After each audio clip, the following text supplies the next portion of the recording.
Thank you for visiting the Coin Lady channel again. What a dull day for cryptos. I hope you're doing okay. There isn't much happening right now, but Dogecoin is the clear victor with a 13% gain as of this recording.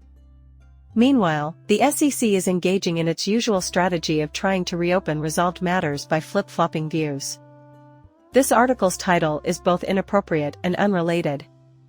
Obstacles that have a domino effect in response to SEC requests for financials. Ripple's attorneys contended that the SEC had plenty time to gather further paperwork prior to the deadline. Also, what time was this deadline? As it happens, that was in August of 2021. In this case, I'd say they're running a tad behind schedule. Just because they lost doesn't mean it suddenly becomes crucial, like if they required this knowledge. That's quite peculiar. It seems like they're clinging to whatever they can get their hands on here. If it was truly vital, they would have demanded and battled for it long ago. In their objection to the SEC's request to review further financial papers, Ripple Labs attorneys have stated that the latter is without merit. They stated that the documents are irrelevant and the deadline has already gone. This place on January 11th is associated with the SEC, which is great news. To the rep's dismay, SEC has required that he or she provide audited financial accounts for FY22 and FY23.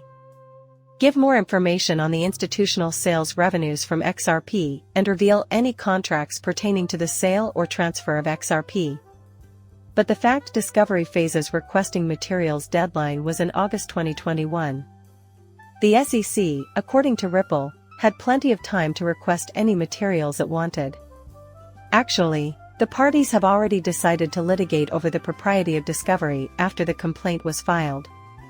However, throughout that discovery battle, the SEC maintained that the activity that occurred after the complaint was totally unrelated to the case, and they never once contended that discovery that occurred after the complaint was pertinent to remedies.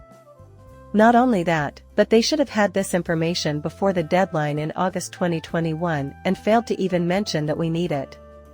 They went so far as to say that everything that occurred after the litigation, namely following the filing of the complaint, is immaterial. They first claimed that because it was convenient for them, but now they're changing their minds.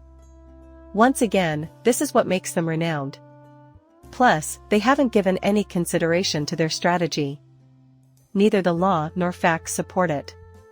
I think this behavior originates at the highest level, with Gary Gensler, and they attempt to manipulate the court on occasion.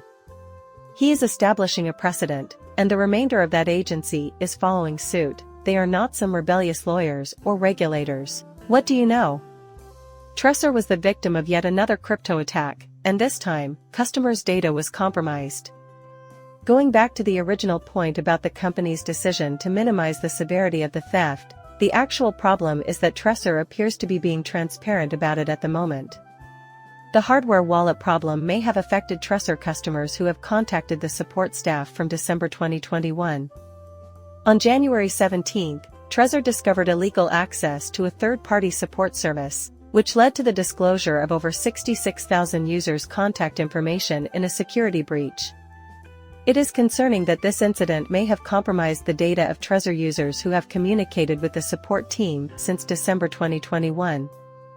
If they have your contact details, name, and the fact that you are a Trezor user who is investing in cryptocurrencies, they can craft phishing attacks that are more plausible and convincing, leading users to believe that the message must be legitimate. They have complete knowledge of who I am. A link is clicked by them. Keep an eye out for this type of behavior, since before you know it, all of their cryptocurrency is gone.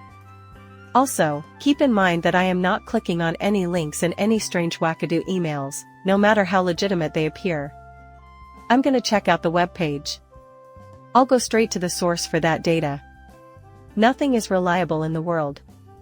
Obviously, no one's money or the security of their hardware wallet has been compromised by this incident. All that has been compromised is your personal information. I should clarify that it's not only incredibly important, although it does not impact the hardware wallet's operation, it does pose a danger to us. Pay attention to this. Even if you're not familiar with this type of hack, you should still exercise extreme caution when clicking on links or opening attachments in emails. These kinds of attacks can sneak up on you at the most inopportune times, so it's important to have safeguards in place to prevent falling victim to them.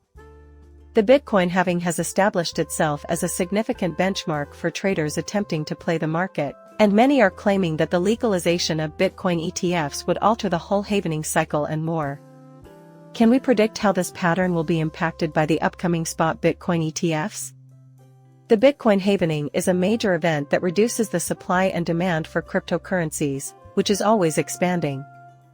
I usually dislike things that having mystical patterns and always have to recur. Therefore, in my opinion, it is effective. Now that the ETF hangover has passed, you should pay attention to this tool. I'm not claiming it's miraculous. Now we may turn our focus to the Bitcoin halvening, the next major event. The day of the event, in this case the halvening, isn't often when we see a great deal of price activity, as is the case with the majority of these occasions on our calendar that we're eagerly anticipating. In the grand scheme of things, though, it makes a change. In my opinion, it is also the effect of the occurrence. When it takes place, you will be sitting around doing nothing. On that particular day, you will likely not witness the meteoric rise of Bitcoin. However, it does alter a critical indicator. In my opinion, it does have an impact over time. Additionally, the time it takes for that impact to become noticeable is often really short. What has happened in the past 100 days has had a clear association with Bitcoin bull runs, and the Bitcoin event is just around the corner. You never know, though, this one may be different. The majority of the time, it's different in ways we can't fathom or foresee. On the other hand, this one has been rather consistent. Because it's not only a pattern, you are really influencing the supply of Bitcoin, which impacts the activities of many other industry actors, including miners. This is why it's so consequential. As supply decreases and demand increases, it is reasonable to assume that this will impact market cycles. According to the established pattern, there seem to be 5 stages: a strong rally leading up to the event, a check, a short correction, a consolidation period, a major bull run, and finally, a steep correction. As time goes on, I predict that we will witness a lot of this stuff softening, with fewer extremes like crazy runs and massive drops in value. You know, widespread acceptance will make a lot of stuff disappear. We have a long way to go. We are still in the early phases of this.